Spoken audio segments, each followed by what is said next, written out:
100 మందిలో ఒక్కడివైతే దక్కేటి విలువ ఏముంది? 100 మందికి మార్గం చూపే మార్గదర్శికే విలువుంది. విద్యార్థి నీ అడుగు అది విజయానికి ముందడుగు.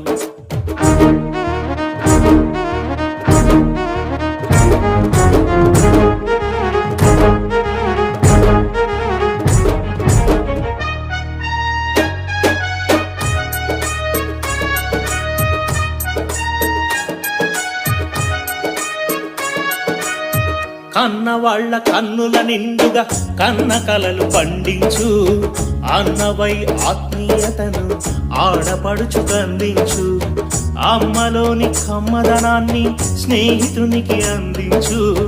మమతలంటూ తెలియని రోగికి ప్రేమ మందునందించు. 3 రంగుల జెండాలో నువ్వొక రంగువి కావాలి.